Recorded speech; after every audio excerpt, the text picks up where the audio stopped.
হুজুর আমি 5 ওয়াক্ত নামাজ পড়ি, ইয়াং ছেলেরা, আমি ইয়াংদের কথা বুঝি, ইয়াংরা আমার কথা বুঝে, আমি নিজেই তো ইয়াং, বুঝতে তো হবেই। তো অনেকে আমাকে প্রশ্ন করে যে হুজুর আপনাদের আলোচনাগুলো শুনে আমার জীবনের মোড় পরিবর্তন হয়েছে, কিন্তু এই পর্নোগ্রাফির করাল গ্রাস থেকে আমি নিজেকে বাঁচাতে পারছি না। আমি নামাজও পড়ি, আবার অশ্লীল ভিডিও দেখি। আমি সকালে তওবা করে বিকেলে দেখি, বিকেলে তওবা করে সকালে দেখি। এরকম সমস্যা আমার অনেক যুবক ভাইদের আছে না নাই? মানে আল্লাহ আমায় দেখছেন। তুমি যেই ল্যাপটপ ইউজ করো, ওই ল্যাপটপের এক পাশে টাইপ করে তুমি লিখে রাখবে আল্লাহ সুবহানাহু ওয়া তাআলা ইজ ওয়াচিং মি। তিনি আমায় দেখছেন, তিনি আমাকে প্রত্যক্ষ করছেন। পৃথিবীর কেউ দেখে না। দরজা বন্ধ করে, লাইট অফ করে, জানালার পর্দা নামিয়ে দিয়ে একা একা লুকিয়ে লুকিয়ে অশ্লীল ভিডিও আমি দেখছি, কেউ দেখে না। দেখে কে? এজন্য আল্লাহর ভয়টা মুমিনের অন্তরে সব সময় থাকা চাই। আল্লাহর ভয় যদি কোনো মুমিনের অন্তরে থাকে, সে মুমিন কখনো পথ ভুলে যায় না, ঠিক কিনা? যাদের হৃদয়ে আছে আল্লাহর ভয়, তারা কবু পথ ভুলে যায় না। আল্লাহর প্রেম ছাড়া এই দুনিয়ায় কারো কাছে কোনো কিছু চাই না। পড়েন সবাই, যাদের হৃদয়ে আছে আল্লাহর ভয়, তারা কবু পথ ভুলে যায় না। আল্লাহর প্রেম ছাড়া এই দুনিয়ায় কারো কাছে কোনো কিছু চাই না।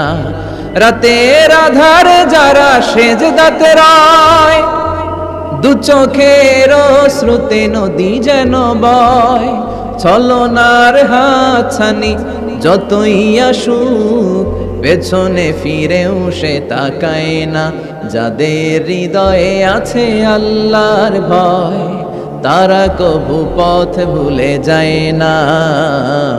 আল্লাহর প্রেম ছাড়া এই দুনিয়ায় কারো কাছে কোনো কিছু চাই না। চিল্লায় বলেন ঠিক কিনা? আল্লাহর ভয় এটা অনেক দামি জিনিস। এটার নাম হচ্ছে তাকওয়াল্লাহ। এটার নাম কি? তাকওয়া। সবার চোখ ফাঁকি দেয়া যায়, কিন্তু আল্লাহর চোখ ফাঁকি দেয়া যায় না। এজন্য মুমিন বিশ্বাস করে আল্লাহ ইজ ওয়াচিং মি, আল্লাহ সুবহানাহু ওয়া তাআলা ইজ অবজার্ভিং মি। আল্লাহ আমাকে দেখছেন, তিনি আমাকে অবজার্ভ করছেন। আমার প্রতিটি কাজ, আমার প্রতিটি মুহূর্ত, in the day of judgement তার কাছে পাই টু পাই, তার সুপ্রিম কোর্টের কাঠগড়ায় দাঁড়িয়ে আমাকে হিসাব দিতে হবে। এটা হচ্ছে মুমিনের বিশ্বাস।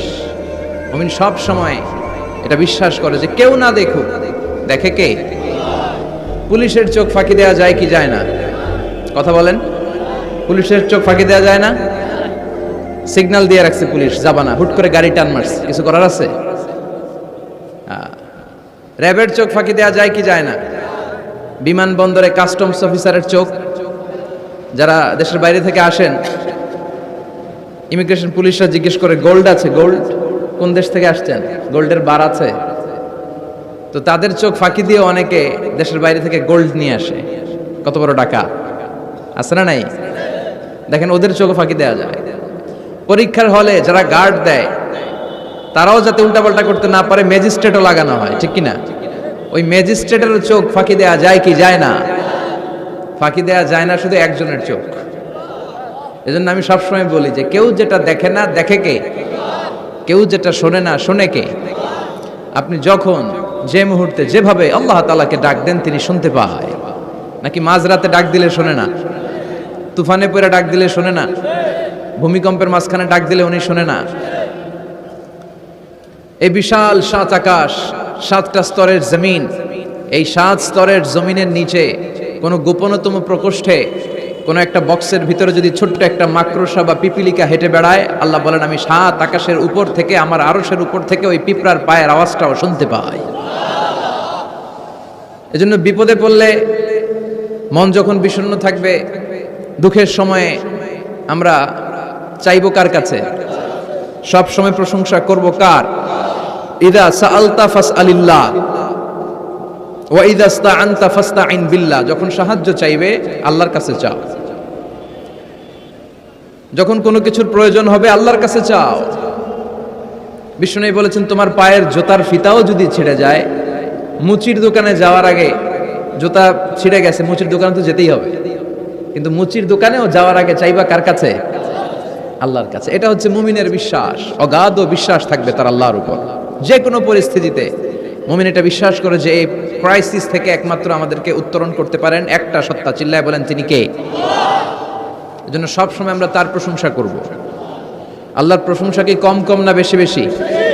বেশি বেশি প্রশংসা করলে খুশি হয় কে? লা ইন শাকারতুম লা আযীদান্নাকুম ওয়া লা ইন কাফারতুম ইন্না আযাবি লাশাদীদ। যদি আমার শুকরিয়া করো, আমাকে যদি থ্যাঙ্কস দাও, তাহলে আমি আল্লাহ তোমাকে নেয়ামত যা দিয়েছি আরো বাড়িয়ে দেব। আর এত কিছু দেওয়ার পরেও যদি নাশুকরি করো, তাহলে জেনে রাখো আমার শাস্তি বড় ভয়ানক। আমি আল্লাহ সব সময় ধরি না, ধরলে ছাড়ি না। ধরে ধরে ধরে না, ধরলে আল্লাহ। মনে থাকবে এই কথাগুলো? আল্লাহ ইজ ওয়াচিং মি, মনে রাখবেন। উমরে ফারুক উবাই ইবনে কাব রাদিয়াল্লাহু তাআলা আনহুকে জিজ্ঞেস করলো, ইয়া উবাই মা হুয়া তাকওয়া? উবাই, তাকওয়া কি? হোয়াট ইজ তাকওয়া? What is the definition of তাকওয়া? উবাই ইবনে কাব প্রশ্নের উত্তর না করে ওমরে ফারুককে আবার প্রশ্ন করে বললেন, আমা সালাকতা তরিকান যা শাউক? হে আমিরুল মুমিনিন, আপনি কি কাঁটাযুক্ত কোনো রাস্তা দিয়ে, এমন রাস্তা যে রাস্তা ডানে বায়ে সামনে পেছনে ক্যাকটাসের গুলমলতা, খালি কাঁটা, এই কাঁটাযুক্ত কোনো রাস্তা দিয়ে কি আপনি কখনো হেঁটে যান নাই? ওমরে ফারুক বললেন, বালা, আমি হেঁটে গিয়েছি। উবাই বললেন, ওই রাস্তা দিয়ে হাঁটার সময় আপনি কেমন করে হেঁটেছেন? ওমরে ফারুক বললেন, হ্যাঁ শিফা, গরুর দুধে আছে শিফা, ওফি লুহুমি হাদা, গরুর গোশতে আছে রোগ। গোশতে আছে কি? গরুর গোশত খেলে রোগ বাড়ে না? অনেক ডাক্তার আছে, এরা সিরিয়াল নেয় না, যারা গরুর গোশত খায় বেশি। বলে লাল মাংস যারা খাবে এরা যেন আবার সিরিয়াল না দেয়। আছে না নাই? বিশ্বনবীর খাবারের তালিকায় দুধ ছিল। বিশ্বনবী বলতেন বেশি বেশি দুধ খেও, এবং বিশ্বনবী বলেছেন মায়েরা যেন তাদের বাচ্চাদেরকে দুধ খাওয়ায়। মায়ের বুকে প্রথম যে দুধটা আসে এটাকে বলে শাল দুধ। এটা বাচ্চার জীবনের প্রথম প্রাকৃতিক টিকা। সুবহানাল্লাহ পড়েন। আমরা কত টাকা দিয়ে দামি দামি টিকা দেই, কিন্তু প্রথম টিকাটা আল্লাহ ফ্রি দিয়েছেন। সুবহানাল্লাহ পড়েন। বাকারার নামে সূরা দিলেন, আনকাবুত মাকড়সার নামে সূরা দিলেন, নাহাল মৌমাছির নামে সূরা, নামাল পিঁপড়ার নামে সূরা। সুবহানাল্লাহ পড়েন। এইভাবে আপনি খুঁজলে কোরআনের চ্যাপ্টারগুলো যে কত সুন্দর সুন্দর নাম দিয়ে আল্লাহ দিয়েছেন, তারই ধারাবাহিকতায় আজকের সূরাটির নাম দিয়েছেন আল্লাহ একটা ফলের নামে। কিসের নামে?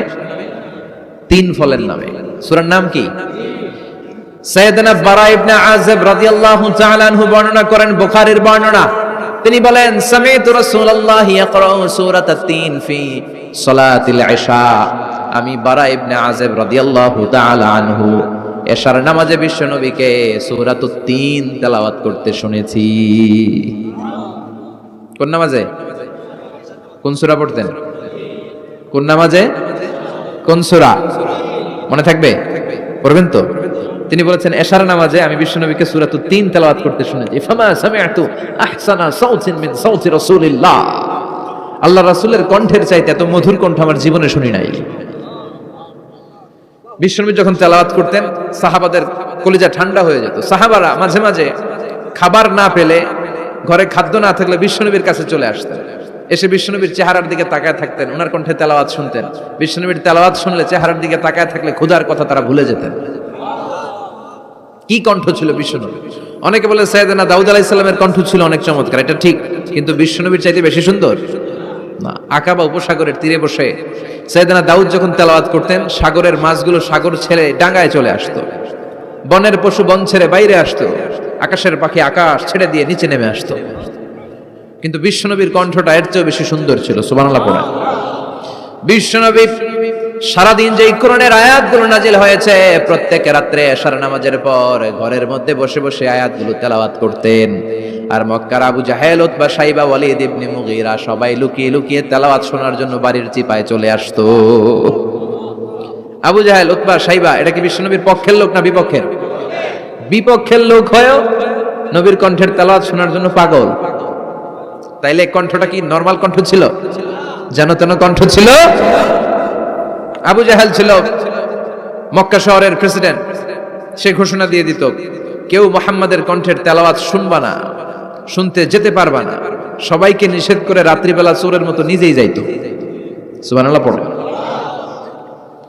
হজের মৌসুমে আবু জাহেল ঘোষণা দিয়ে দিল, খবরদার, মক্কায় ঢুকার যতগুলো গেট আছে সবগুলো গেটে তোরা দাঁড়ায় থাকবি, হাজীদেরকে বলবি মক্কায় নতুন একটা পাগল এসেছে, তার কথা যারা শুনে তারাও পাগল হয়ে যায়। নাউজুবিল্লাহ পড়ো। তার কর্মী বাহিনী হজের মৌসুমে বিভিন্ন গেটে পাঠায় দিল, মক্কায় ঢুকার হাজিদের যত গেট, বিভিন্ন দেশ থেকে হাজিরা আসবে, কর্মীদেরকে বলে দিল তোরা বলবি এই এলাকায় নতুন এক পাগলের আমদানি হয়েছে, নাম মুহাম্মদ, পড়েন না আউযুবিল্লাহ। যারাই এই মুহাম্মাদের কণ্ঠের তেলাওয়াত শুনে তারাও পাগল হয়ে যায়। আদেশ অনুযায়ী কর্মীরা মক্কার গেটে দাঁড়িয়ে দাঁড়িয়ে হাজিদেরকে বলল, হাজি সাহেব হজে যান, জমজম খান, খেজুর খান, হজ করেন, সমস্যা নাই, কিন্তু নতুন এক পাগল আসছে, এই পাগলের নাম মুহাম্মদ, এই পাগলের কাছে যারা যায় হেরাও পাগল হয়ে যায়। হাজি সাহেবরা কোনোদিন এই মুহাম্মদ নামটা শুনে নাই, এই প্রথম শুনলো, শুই নাই, মনে মনে কয় যেদিকে যাব আর নাই যাব, আগে মুহাম্মাদের কাছে যাব। সবার আগে কার কাছে যাব? কারণ মানুষের একটা অভ্যাস হচ্ছে আল ইনসানু হারিসুন আলা মা মুনিয়া, মানুষের যেটা করতে নিষেধ করা হয় বেশি ওইটা মানুষ করে বেশি। মনে মনে হাজিরা বলে তোমরা নিষেধ করছো তো অবশ্যই যাব, দেখি মুহাম্মদটা কে। তার মানে আমাদের বিরুদ্ধে অপপ্রচার করলে এটা আমার পক্ষের প্রচার হয়ে যায়। সুবহানাল্লাহ পড়েন। ইসলামের বিরুদ্ধে অপপ্রচার করলে এটা কি হয়ে যায়? প্রচার হয়ে যায়। ইউরোপ আমেরিকাতে ইসলামের নামে ট্যাগ লাগায় এক্সট্রিমিস্ট, জঙ্গি, আমরা নাকি জঙ্গি, আমরা নাকি এক্সট্রিমিস্ট। তো যারা সিভিলিয়ান আছে, খ্রিস্টান সিভিলিয়ান, ইউরোপ আমেরিকার সাধারণ জনগণ, তারা ভাবে ঘটনা নাকি মুসলমানদের বিরুদ্ধে এত কথা কেন? তারা ইসলাম নিয়ে গুগলে সার্চ করে, বিভিন্ন বই পড়ে, কোরআনের ইংলিশ ট্রান্সলেশন পড়ে। আগে তারা ইসলাম সম্পর্কে জানতো না, কিন্তু সবাই যখন বলা শুরু করছে জঙ্গি জঙ্গি জঙ্গি, ইসলাম মানে জঙ্গি, তখন তারা ইসলাম সম্পর্কে পড়তে শুরু করে দিয়েছে। পড়তে পড়তে ইসলামের সুন্দর বাণীগুলো পড়ে ওদের হৃদয় ঠান্ডা হয়ে যায়। যাদের নসিব ভালো, অনেকে কালিমা পড়ে মুসলমান হয়ে যায়। ইউরোপ আমেরিকাতে মুসলমানের সংখ্যা দিন দিন বাড়ছে। মাঝে মাঝে পত্রপত্রিকায় দেখবেন যে কনভার্টেড মুসলমান, ও মুসলমান, ও মুসলমান। ধারণা করা হচ্ছে 2070 সালের মধ্যে ইউরোপ আর আমেরিকায় মুসলমান হয়ে যাবে সংখ্যাগরিষ্ঠ। খ্রিস্টানদের ছাড়িয়ে মুসলমানদের সংখ্যা ইউরোপ আমেরিকায় বেড়ে যাবে। সুবহানাল্লাহ পড়েন। সেই দিন বেশি দূরে নয় যেদিন কালেমার পতাকা হোয়াইট হাউসের উপরে শোভা পাবে। ঘোষণাটা কার?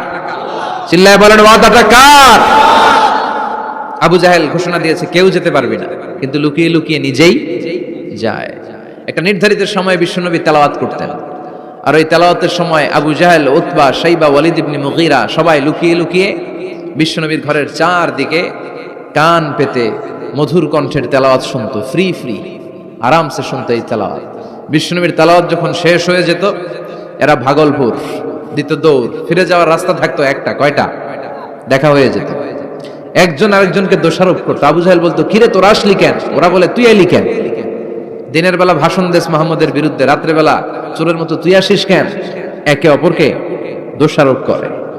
আবু জাহেল বলে, ঠিক আছে, কাল থেকে আমিও আসবো না, তোরাও আসবি না। চল আমরা শপথ নেই যে কেউ আসবো না। দস্তখত দে, সিগনেচার দে, যেই আসবে তার মাথার চুল কামিয়ে আলকাতরা মেখে মক্কার বাজারে ঘুরিয়ে ঘুরিয়ে অপমান করা হবে। সবাই রাজি। আবু জাহেল বলে, দে, রাজি হইলে সিগনেচার দে। সবাইকে আবু জাহেল, তুই না তা তুই আগে দে।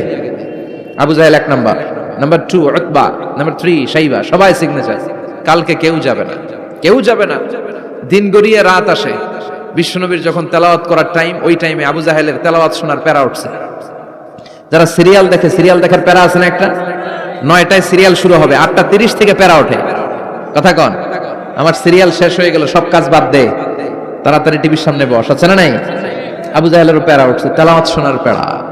টসিং এন্ড টার্নিং, বিছানায় এপাশ ওপাশ করে, আর মনে মনে ভাবে, হায় রে, আর তো সময় নাই, এই তো শুরু হয়ে যাবে একটু পরে মুহাম্মদের তেলাওয়াত, না গেলে তো বড্ড মিস হয়ে যাবে। যাই যাই, আজকে যেরকম দস্তখত নিছি আর ধমক দিছি, কেউ যাবে না, আমি নিশ্চিত কেউ যাবে না, আমি একটু যাই। উতবা, শাইবা, ওয়ালিদ ইবনে মুগীরা প্রত্যেকেই প্রত্যেকের ঘর থেকে একই কথা ভাবছে যে আজকে তো যেই থ্রেড দিছে আবু জাহেল, আজকে কেউ যাবে না, আমি একটু যাই। সুবহানাল্লাহ পড়েন। আজকেও সবগুলো যে হাজির।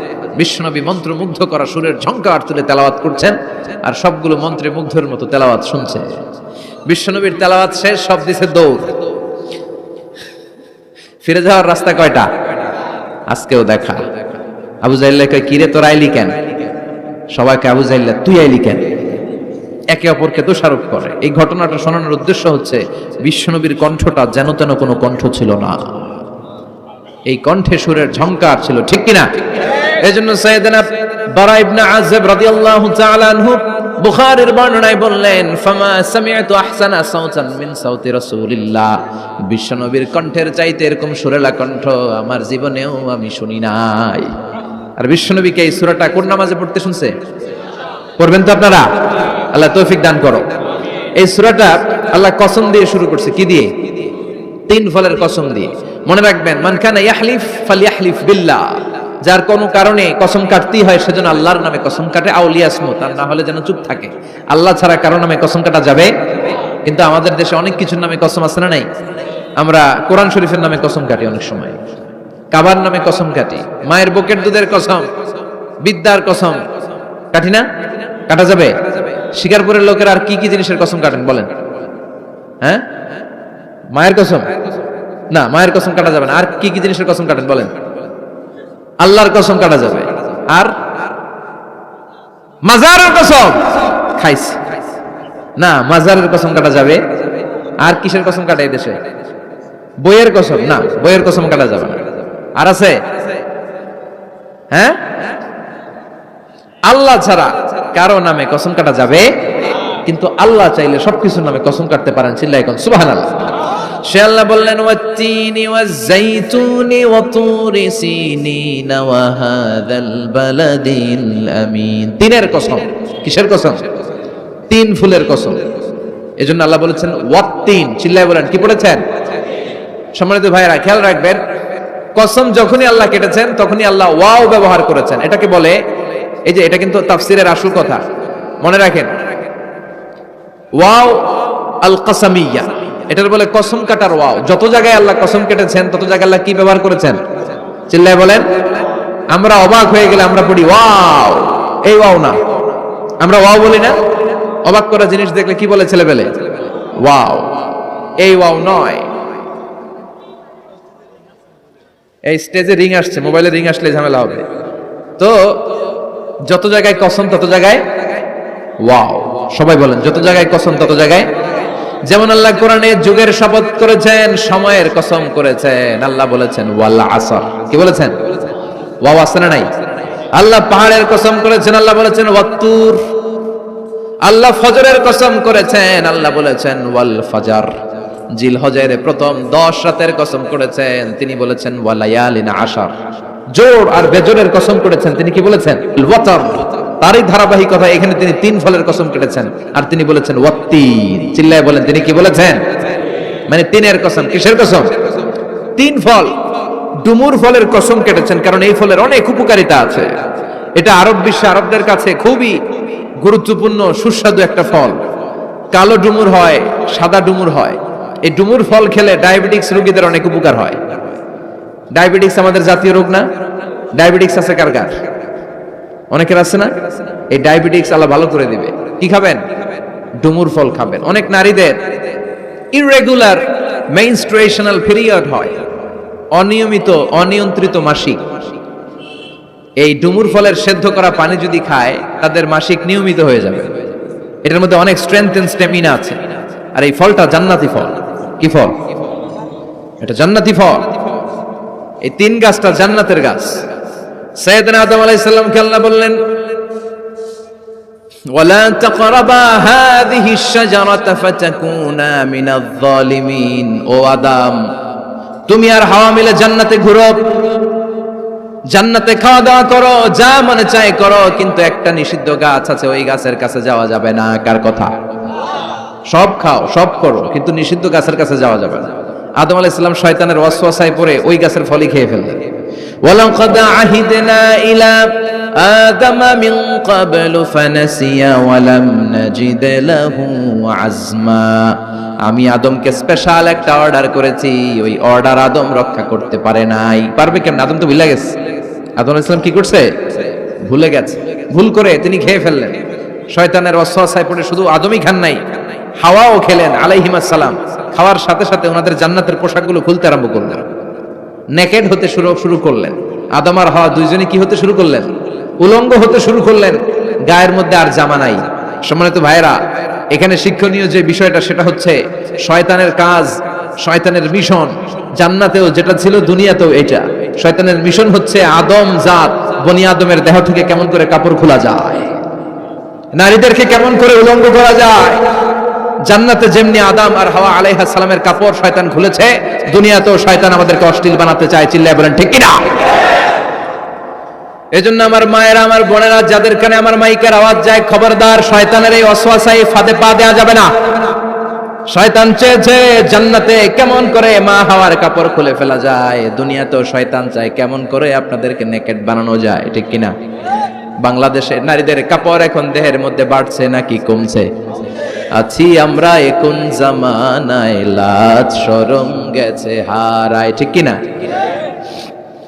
পাতলা শাড়ির বাহার, পাখি ড্রেস, লেহেঙ্গা পোশাক দেখে নারীর লাজে মরে যাই, হায় হায়। আছি আমরা এখন জামানায়, লাজ শরম গেছে হারায়, ঠিক কিনা? পোশাক আশাক নারীদের খাটো হতে শুরু করেছে, এটা শয়তানের মিশন। এজন্য মায়েরা, বোনেরা, খবরদার, পোশাককে ছোট করবেন না, খাটো করবেন না, হেজাব পরবেন। এই হেজাবকে ফরজ করেছে কে? এই হেজাব আপনার অধিকার, আপনার অধিকার আপনি বুঝে নেন। হেজাব আপনার অহংকার, এই হেজাব হচ্ছে আপনার আভিজাত্যের প্রতীক। চিল্লায় বলেন ঠিক কিনা? নারী অধিকারের যারা কথা বলে, নারী আন্দোলনের কথা যারা বলে, তাদের কথায় কান দিবেন না। এরা বক্তব্যের মঞ্চে উঠে নারীর অধিকারের কথা বলে, কিন্তু তাদের ঘরেই নারীরা বেশি নির্যাতিতা, তাদের ঘরের কাজের মেয়েগুলাই বেশি নির্যাতিতা। চিল্লায় এখন ঠিক কিনা? তারাই লোহা গরম করে কাজের মেয়েগুলোর পিঠে ছ্যাঁক দেয়, তারাই সুযোগ পেলে ধর্ষণে সেঞ্চুরি করতে দ্বিধাবোধ করে না। চিল্লায় এখন ঠিক কিনা? শয়তানের মিশন জান্নাতেও ছিল যেটা, দুনিয়াতেও এটা। পোশাক কি করে আলাদা করা যায়? এই জন্য হেজাব যেন আমরা ভুলে না যাই। হেজাব আপনার আভিজাত্যের প্রতীক, আপনার সৌন্দর্য, আপনার সম্ভ্রম, আপনার স্ট্যাটাস তো আপনার হেজাবের মধ্যে শোভা পায়, ঠিক কিনা? কিন্তু দিনকে দিন পোশাক ছোট হতে শুরু করেছে। নতুন নতুন অনেক পোশাক বেরোয় নারীদের। কি পোশাক আছে বলেন তো একটা? হ্যাঁ, পাখি। আর কি আছে? লেহেঙ্গা আর কিরণমালা। আর এগুলো পড়বেন না, হেজাব পড়বেন। হেজাবে একটা নারীকে যত সুন্দর, রূপবতী, গুণবতী, সুস্নিগ্ধা লাগে, অন্য কোনো পোশাকে লাগে? আল্লাহ আমাদেরকে বোঝার তৌফিক দান করুন। সাইয়েদনা আদম আলাইহিস সালাম, হাওয়া আলাইহিস সালাম জান্নাতের ভেতরে যখন উলঙ্গ হয়ে গেল, লজ্জাস্থান ঢাকার জন্য জান্নাতের বিভিন্ন গাছের দিকে দৌড়ায়, দৌড়িয়ে দৌড়িয়ে যেই গাছের পাতা দিয়ে তারা সেদিন লজ্জাস্থান ঢেকেছিল, ওই গাছের নাম ছিল তিন গাছ। কি গাছ? ওই তিনের কসম কোরআনে কেটেছে কে? সেজন্য আল্লাহ বললেন, ওয়াত-তিনি ওয়াজ-যাইতুনি ওয়া তুরি সিনিন ওয়া হাযাল বালাদিল আমিন। সুবহানাল্লাহ পড়েন। তিনের কসম, জাইতুনের কসম। জাইতুন মানে জলপাই। আওয়াজ করে বলতে হবে, জাইতুন অর্থ খাইছেন? জলপাইয়ের আচার খাই না আমরা? জাইতুন মানে জলপাই, ইংরেজিতে বলে অলিভ। তবে আমাদের জলপাই আর আরব দেশের জলপাই একটু গুণগত পার্থক্য আছে। আরব দেশের জলপাই একটু ছোট হয়, আমাদেরগুলা সাইজে বড় হয়। আরব দেশের জলপাই একসাথে অনেকগুলা খাওয়া যায়, আর আমাদের দেশের জলপাই আবার 2-3টার বেশি খাওয়া যায় না, অনেক টক না? এই 7টা জলপাই আর একটা 3, এই মিক্স রেশিওতে যদি আপনি রেগুলার খান, আপনার বার্ধক্য রোধ হবে, আপনার স্বাস্থ্য ভালো থাকবে। আলহামদুলিল্লাহ পড়েন। এই জাইতুন গাছগুলো আরব দেশে হিল ট্র্যাক্টস, পাহাড়ি এরিয়াতে হয়, 100 বছর বেঁচে থাকে। বিষ্ণু বলেছেন, কুলু যাইতা ওয়াদাহিনু ফাইন্নাহা মিন শাজারাতিন মুবারাকা। বিষ্ণু বললেন, জাইতুনের তেল খাও, জাইতুনের তেল গায়ের মধ্যে দাও, জাইতুনের তেল মালিশ করো। জাইতুনের ভেতরে বরকত ঢুকায় দিয়েছে কে? জাইতুনের তেল দাড়িতে, চুলে মালিশ করলে দাড়ি চুল সহজে পাকে না। বিশ্বনবী সব সময় দাড়িতে, চুলে জাইতুন মাখতেন। আমি নিজেও মাখি প্রতিদিন, আপনারাও মাখবেন। বাজারে পাওয়া যায়, যে বলবেন অলিভ অয়েল, কি বলবেন? অলিভ অয়েল বললে আপনাকে দিবে। স্পেনের, মেড ইন স্পেন, এদের অলিভ অয়েল ভালো। ফিলিস্তিনের যে অরিজিনাল অলিভ অয়েল, এটা ভালো, এটা খাওয়া যায়। তাম্বুতু বিদ্দুহুনি ওয়া সিবগিল আকিলিন, এটার অনেক কাজ, খাওয়াও যায়, মালিশও করা যায়, জাইতুনের ডাল ভেঙে মেসওয়াকও করা যায়। সুবহানাল্লাহ পড়েন। বিশ্বনবী বললেন, নি'মাস সিওয়াকি আয-যাইতুন, জাইতুনের মেসওয়াক কতই না ভালো। ফাইন্নাহা সিওয়াকি ওয়া সিওয়াকুল আমবিয়াই মিন ক্বাবলি, কেননা আমি বিশ্বনবী নিজে জাইতুনের ডাল ভেঙে মেসওয়াক করি, আমার আগে লক্ষাধিক নবীরা সবাই জাইতুনের ডাল দিয়ে মেসওয়াক করেছেন। সুবহানাল্লাহ পড়েন। আপনার দেহের ব্যাড কোলেস্টেরলের লেভেল কমে যাবে যদি জাইতুন আপনি খান। দাড়িতে মাখবেন, চুলে মাখবেন। আবার সালাদের মধ্যেও জাইতুনের তেল দিয়ে খাওয়া যায়, যদি এক্সট্রা ভার্জিন হয়। লেস দেন 1% অ্যাসিড দিয়ে এটাকে পিউরিফাইং করলে এটার বলে এক্সট্রা ভার্জিন। এরপর আরেকটা আছে ভার্জিন, 2% অ্যাসিড দিয়ে পিউরিফাইং করে। 3-4-5% অ্যাসিড দিয়ে পিউরিফাইং করলে ওটার বলে রিফাইন্ড পিওর, ওটা গায়ে মালিশ করবেন। বরকত আছে না নাই? এজন্য এই দুইটার কসম কোরআনে কেটেছে কে? এরপরে রব্বুল আলামিন বলেন, ওয়া তুরি সিনিন,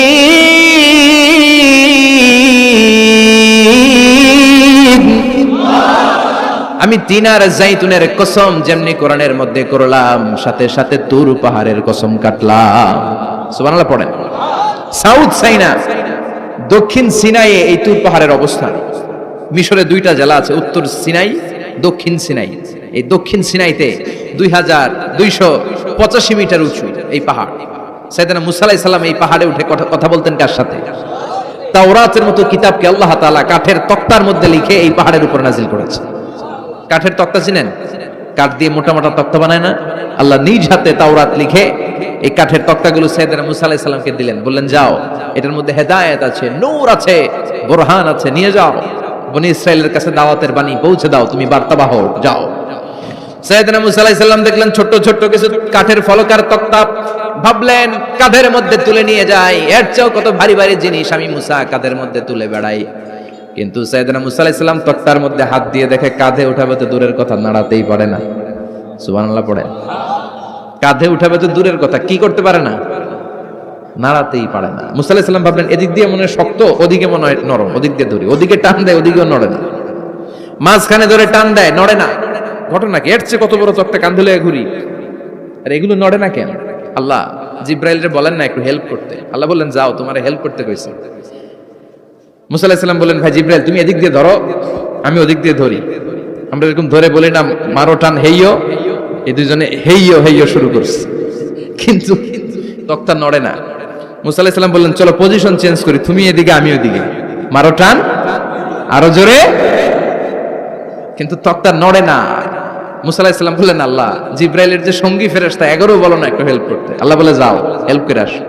এবার সবাই মিলে মারো টান আরো জোরে, গায়ে যত জোর আছে মুসা আলাইহিস সালাম তক্তা ধরে টান দিলেন। টানের চোটে প্রত্যেকটা লোমকূপ দিয়ে ঘাম বেরোতে শুরু করেছে। এক একটা টানে কোমরের রক ছিঁড়ে যাওয়ার অবস্থা, কিন্তু তক্তা নড়ে। আল্লাহ ডেকে বললেন মুসা রক ছিঁড়ার দরকার নাই, আর ঘেমে অস্থির আর ঘর্মাক্ত হওয়ার দরকার নাই। আসলে তক্তার এত ওজন না, কিন্তু তক্তার মধ্যে যে বাণীগুলো আছে বাণীগুলো কার? এটা আমার বাণী রে মুসা, এগুলো আমার কথা, এগুলো আমার দেওয়া কিতাব, এগুলো সাধারণ দুনিয়ার বাণী নয়, সাধারণ কথা নয়। এই জিনিসটা বোঝাবার জন্য তক্তার ওজন আমি বাড়িয়ে দিয়েছি। এবার ফেরেশতার সাহায্যের দরকার নাই, নিজেই টান দাও, দেখবা উঠাতে পারবা। সাইয়েদনা মুসা আলাইহিস সালাম এখন দেখে টান দিয়ে কাঁধে নেওয়া যায়। সুবহানাল্লাহ পড়েন। এই যে তুর পাহাড় তিনি মুসা আলাইহিস সালামকে দিয়েছিলেন, যেই পাহাড়ের উপরে, পাহাড়টার নাম তাওরাত কিতাব যে তিনি দিয়েছিলেন, যেই পাহাড়ের উপরে, এই পাহাড়টার নাম কি? তুর পাহাড়। বিশ্বনবী মেরাজে যখন গিয়েছিলেন সাইয়েদনা জিব্রাইল এই তুর পাহাড়ে বিশ্বনবীকে নামিয়ে বললেন অন্ধকার ইয়া রাসূলুল্লাহ উদউল্লাহ, আল্লাহর কাছে দোয়া করেন। বিশ্বনবী বললেন জিব্রাইল দোয়া করলাম, কিন্তু কোন জায়গায় কোন পাহাড়ের উপরে আমারে নামালা? আমি তো এলাকা চিনি না, পাহাড় চিনি না, কোন পাহাড় এটা? সাইয়েদনা জিব্রাইল বললেন নবী হাদিহি জাবাল মুসা তুরে সাইনা, এটা আপনার ভাই মুসার পাহাড়, তুর পাহাড়। সুবহানাল্লাহ। এটার চূড়ায় বিশ্বনবী দোয়া করেছেন। এবং ইয়াজুজ মাজুজের আক্রমণ থেকে বাঁচার জন্য ঈসা আলাইহিস সালাম কিয়ামতের আগে সব মুমিন বান্দাদেরকে নিয়ে তুর পাহাড়ের উপরে উঠবে। সুবহানাল্লাহ পড়েন। আমি নিজেই তুর পাহাড়ের উপরে উঠছি 2 বার জীবনে। আমি মিশরে ছিলাম তো, ওখানে আমি শিক্ষা সফরে 2 বার আমরা প্রায় তুরে সাইনাতে সফর করতাম। ঠান্ডা একটা এলাকা, মিশরে পুরো মিশরে গরম, ওদিকে ঠান্ডা। 3 ধর্মের লোকদের জন্য এটা একটা তীর্থস্থান, সবাই যায়, ইহুদিরা যায়, খ্রিস্টানরা যায়, আমরাও যেতাম। মাঝরাতে তুর পাহাড়ে উঠতে হয়, ফজরের সময় পৌঁছতে হয়, আবার 7টা-8টার দিকে ব্যাক করতে হয়। 10টা-11টার পরে সূর্যের তাপে পাথরের পাহাড় এত গরম হয় ওখানে কোনো মানুষ দাঁড়িয়ে থাকতে পারে না। আমরা উঠতেছি কাঁধের মধ্যে ব্যাগ নিয়ে, খ্রিস্টানরা উঠতেছে, ইহুদিরা উঠতেছে। ওটার উপরে খ্রিস্টানদের একটা চার্চ আছে, গির্জা, ইহুদিদের আছে একটা ছোট্ট সিনাগগ। ইহুদিরা যে জায়গায় নামাজ পড়ে ওটার কি বলে? সিনাগগ। খ্রিস্টানরা যেটাতে নামাজ পড়ে ওটার বলে চার্চ, গির্জা। আর আমরা যেটাতে নামাজ পড়ি মসজিদ। আমাদের একটা মসজিদ আছে ছোট। ফজরের সময় উঠলাম, উঠে তাকিয়ে দেখি সূর্য কিরণে পুরো তুর পাহাড়ের সিলসিলাতুল জিবাল, পাহাড়ি রেঞ্জ ঝিকিমিকি আলোতে সূর্যের কিরণে চমৎকার এক আভা, রক্তিম আভা ধারণ করেছে। সবাই মিলে আল্লাহর কাছে দোয়া করলাম। এই তুর পাহাড়ের কসম কেটেছে কে? রব্বুল আলামিন বলেন ওয়াত-তিনি ওয়াজ-যাইতুনি ওয়া তুরি সিনিনা ওয়া হাযাল বালাদিল আমিন। তিনের কসম, জাইতুনের কসম, তুর পাহাড়ের কসম, আর এই নিরাপদ শহরের কসম। এই নিরাপদ শহর দ্বারা উদ্দেশ্য হচ্ছে মক্কাতুল মুকাররমা। নিরাপদ শহর দ্বারা কোন শহর উদ্দেশ্য? মক্কা, যে মক্কার আগের নাম ছিল বাক্কা। মক্কার আগের নাম সবাই বলেন বাক্কা। মক্কার নামে আল্লাহ কোরআন একটা সূরা দিয়েছে, সূরার নাম সূরাতুল বালাদ। লা উকসিমু বিহাযাল বালাদ ওয়া আনতা হিল্লুম বিহাযাল বালাদ। সুবহানাল্লাহ পড়েন। আবার এই শহরের নাম দিলেন আল্লাহ উম্মুল কুরা, জনপদ সমূহের মা। এই শহরের মধ্যে যারা এই প্রবেশ করবে নিরাপত্তা দিবে কে? আবার এই শহরের মাঝখানে আল্লাহ এমন একটা ঘর তৈরি করেছে, গোটা বিশ্বের সব মুসলমান ওই ঘরের দিকে মাথা নুইয়ে সিজদায় লুটিয়ে পড়ে। সুবহানাল্লাহ পড়েন। ইন্না আউওয়ালা বাইতি উদিআ লিন-নাস লাল্লাযী বিবাক্কাতা মুবারাক। এই কাবা ঘরকে কেন্দ্র করে প্রতিদিন 120টা রহমত নাজিল হয়। চিল্লায় বলেন তো কয়টা? সিত্তিনা লিত-তাইফিন, 60টা রহমত যারা তাওয়াফ করে তাদের জন্য।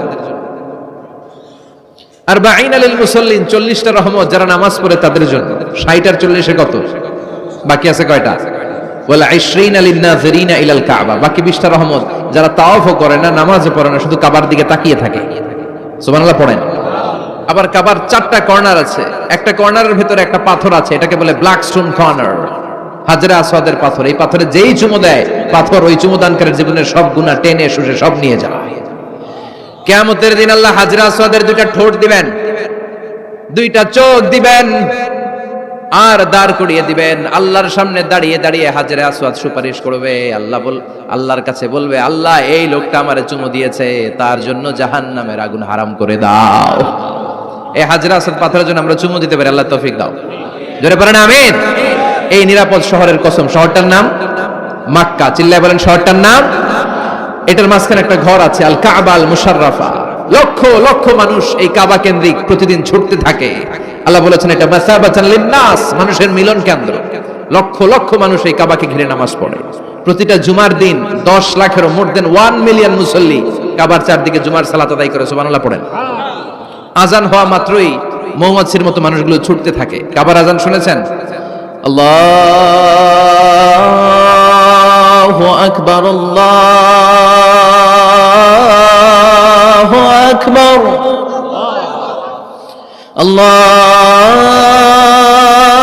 আল্লাহু আকবার,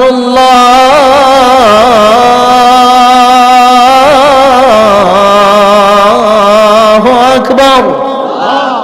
কি শুনেলা আজান, কাবার আজান। আজান হতে দেরি, আজান হতে দেরি। যদি 20-30 তলা হোটেলের কোন ছাদ থেকে আপনি খেয়াল করেন, দেখবেন মৌমাছির মতো ডানে বায়ে সামনে পেছনে চারিদিক থেকে সারে আল হিজরা দিয়ে, সারে আজিয়াদ রোড দিয়ে, গাজ্জা দিয়ে, জারওয়াল দিয়ে, মেসফালা দিয়ে, ইব্রাহিম খালিলি দিয়ে মানুষগুলো কাবার দিকে ঢুকতে শুরু করেছে, ঠিক কিনা?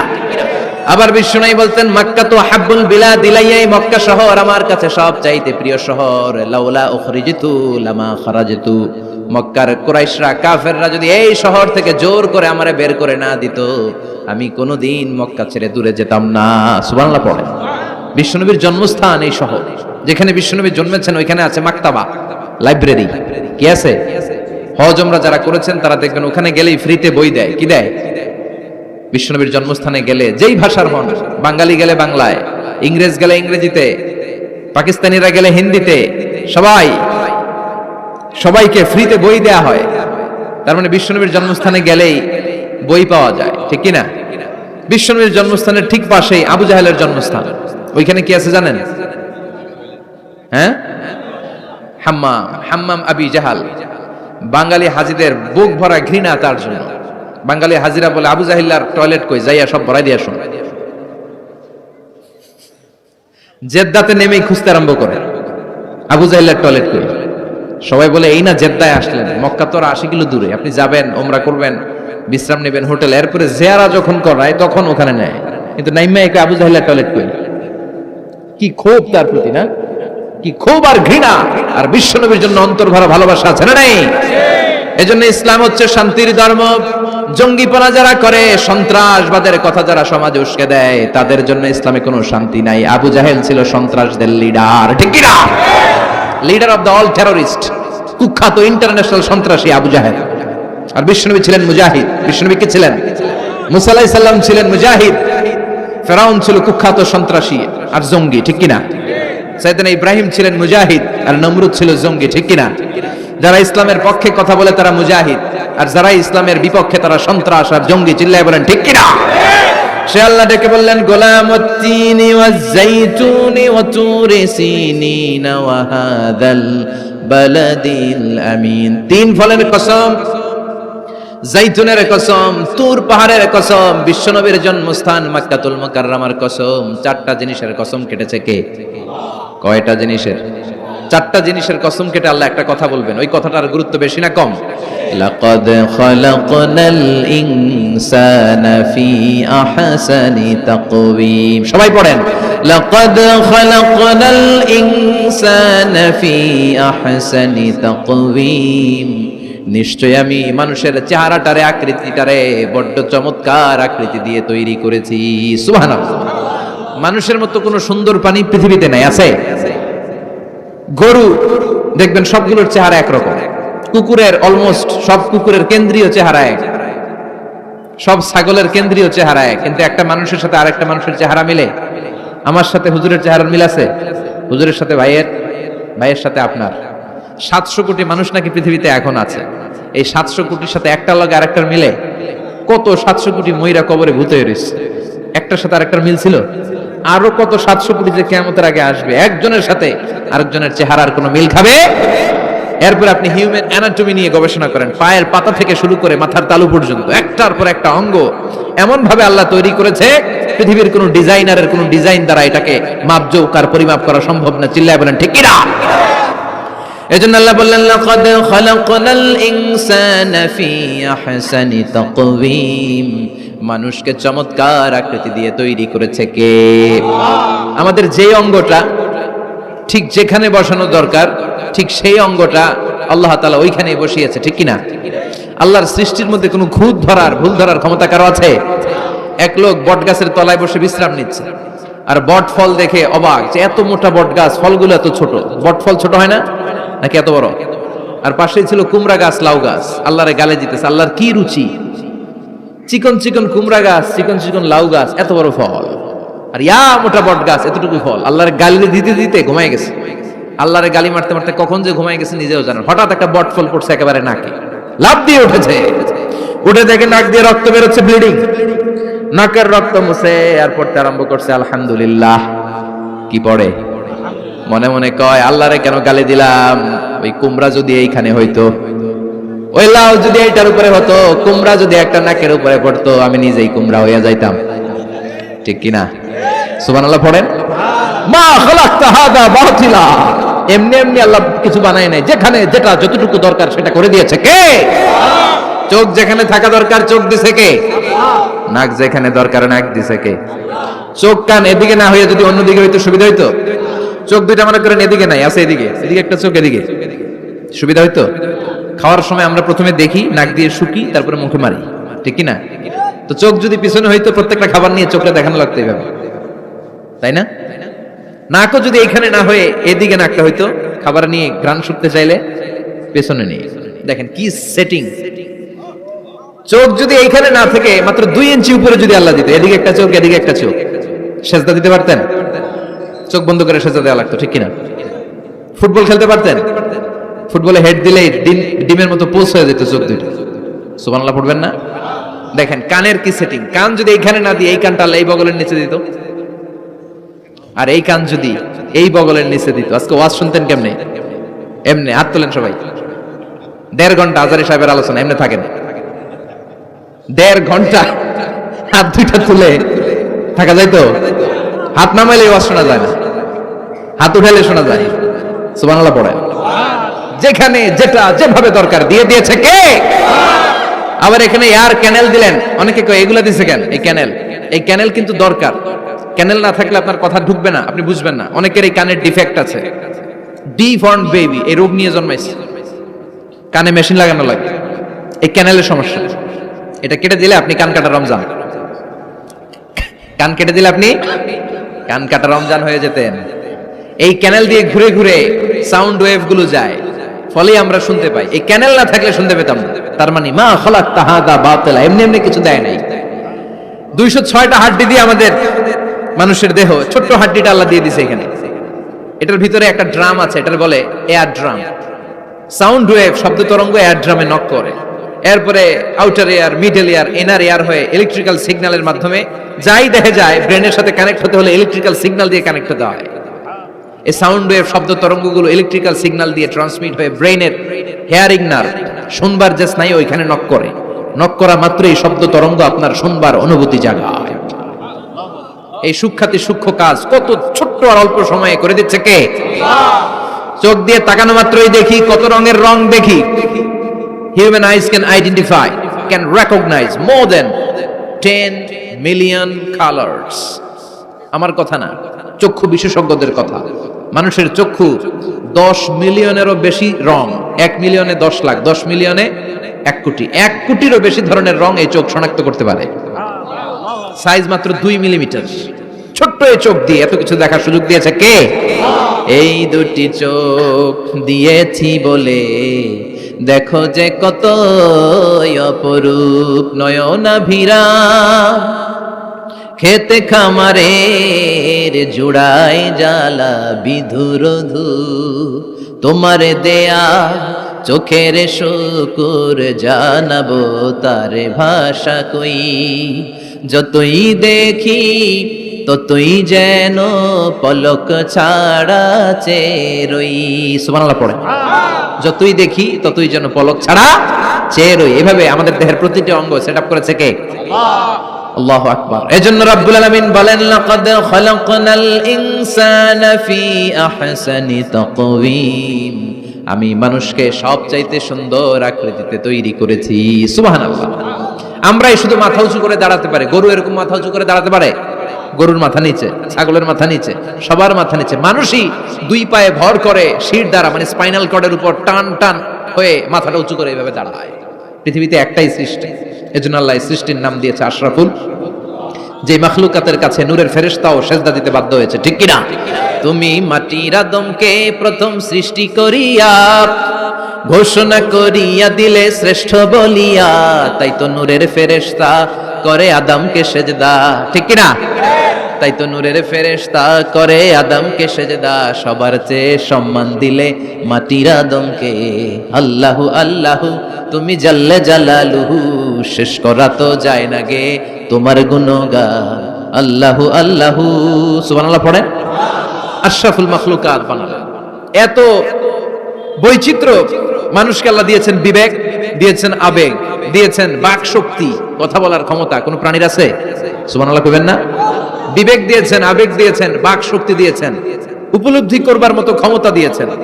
আশরাফুল মাখলুকাত বানিয়েছেন এই মানুষকে। এই মানুষের মধ্যে আল্লাহ অনেক ক্যাপাসিটি দিয়েছেন। আবার আল্লাহ বললেন, ওয়ামিন আয়াতিহি খালকুস সামাওয়াতি ওয়াল আরদি ওয়াখতিলাফু আলসিনাতিকুম ওয়া আলওয়ানিকুম ইন্না ফি যালিকা লাআয়াতিন লিল আলিমিন। আমার সৃষ্টির মধ্যে অসাধারণ সৃষ্টি, আকাশ এবং জমিন সৃষ্টি, গায়ের রঙের ভিন্নতা, ভাষার ভিন্নতা। সুবহানাল্লাহ। আমরা কোন ভাষায় কথা বলি? কথা বলেন? আপনি কি মনে করছেন সারা ওয়ার্ল্ডে এই ভাষায় কথা বলে? ইন্ডিয়ানরা বলে হিন্দিতে, ইংরেজরা বলে ইংরেজিতে, আরাবিয়ানরা বলে আরবিতে। ঠিক কিনা? আমার দেশের বাইরের প্রথম সফর ছিল 2008-এ। সেই থেকে এক যুগ চলছে এখন সফর। ওই সফর যে কত দরকার ছিল, ওই সফরের আগে এই গ্লোবাল ইসলামকে দেখার সুযোগ আমার হয়নি।